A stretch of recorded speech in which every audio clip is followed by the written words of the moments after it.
तो कहानी शुरू होती है इंडिया के बॉर्डर के बाहर एक छोटे से गांव में, जहां पर आसमान से एक बॉडी आकर पानी में गिरती है। एक छोटे से बच्चे का ध्यान उस पर जाता है और तभी उस बॉडी को गांव में ले आया जाता है। उस पर बहुत सारी चोटों के निशान थे, इसलिए उसकी पूरी बॉडी पर पट्टियां लगा दी जाती है और उसका इलाज चलता है। कुछ महीनों बाद उस गाँव में पास के पुलिस वाले वहाँ पर कब्जा करने के लिए पहुंच चुके थे और पूरे गाँव के अंदर अफरा तफरी मच जाती है और वो सभी बेरहमी से उन गाँव वालों को जान से मार रहे थे। वो गांव वाले एक देवता को पूजा करते थे और तभी वो उनसे गुहार लगाते हैं कि किसी सूरमा को हमारी मदद के लिए भेजो। और तभी हम देखते हैं कि पट्टियों में बंधा शख्स, जो कि एज यूजुअल मूवी के सुपर हीरो यानी कि शाहरुख खान है, वो खड़े होते हैं और आकर एक एक की धुलाई पिटाई कर डालते हैं,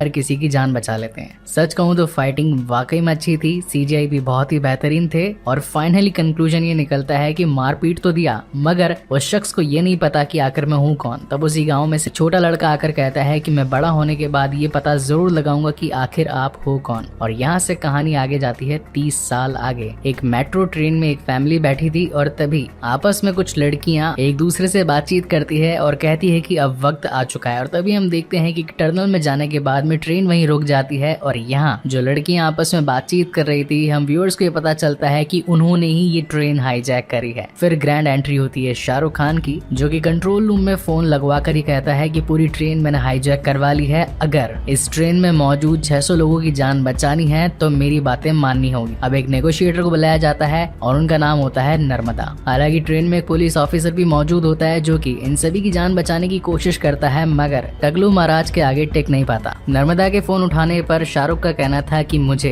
एग्रीकल्चर मिनिस्टर से बात करनी है, अगर मेरी बात नहीं हुई तो 5 मिनटों के गाने के खत्म हो जाने के बाद में हर मिनट एक एक शख्स की जान जाएगी। और अब नहीं चाहते हुए भी पुलिस हेडक्वार्टर्स में एग्रीकल्चर मिनिस्टर को आना पड़ता है, जहां पर शाहरुख का कहना था आपके एग्रीकल्चर के पूरे 5 सालों में अभी तक 10,281 किसानों ने अपनी जानें ली हैं। आखिर ऐसा क्यों है कि मर्सिडीज कार लेने पर सिर्फ 8% का लोन है, जबकि एक किसान अगर ट्रैक्टर लेने जाए तो उस पर 13% का लोन है। अगर इन सभी लोगों की जान बचाना चाहते हो तो मैं एक अकाउंट नंबर भेज रहा हूँ, उस पर 40,000 करोड़ ट्रांसफर कर दो। जिस पर एग्रीकल्चर मिनिस्टर का कहना था कि इतना पैसा तो हमारे पास नहीं है। यहाँ जितनी भी ट्रेन की हाईजैकर्स थी वो शाहरुख को चीफ कहकर बुला रही थी, तो चीफ का एग्रीकल्चर मिनिस्टर से ये कहना था कि अगर तुम्हारे पास नहीं है तो अपने किसी बिजनेसमैन दोस्त से ले लो, आखिर तुमने इतनी बार उस दोस्त की मदद भी तो करी है, तो आज उसकी बारी है तुम्हारी मदद करने की। और तभी हम काली गायकवाड़ को देख पाते हैं, जो कि इस वक्त एक फ्यूनरल अटेंड करने के लिए आया था। हालांकि उस शख्स को मारा भी उसी नहीं था, उसके पास में 2 गोलियां थी, एक ब्लू और एक रेड। ब्लू वाली तब लेता था जब उससे ज्यादा गुस्सा आता था और रेड वाली उसको देता था जिस पर गुस्सा आता था। अब सीन ये था कि ट्रेन के अंदर जितनी भी हाईजैकर्स मौजूद थी उसी में से एक औरत लक्ष्मी, जिसने की आलिया नाम की एक लड़की को ऑलरेडी ट्रेन के अंदर बिठवा लिया था। ये आलिया काली की बेटी होती है। अब उससे फोन भी लगवाया जाता है काली को कि भैया पैसे ट्रांसफर कर दो, तो काली को 40,000 करोड़ इनके बताए गए अकाउंट पर ट्रांसफर करने पड़ते हैं। जिस पर आलिया चीफ को कहती है कि तुम एक चोर हो, जिस पर चीफ का कहना था कि तुम्हारे बाप से बड़ा चोर नहीं। और हाँ, घर जाने के बाद में अपने बाप को एक मैसेज देना और एक नाम बताना, जो कि था विक्रम राठौड़।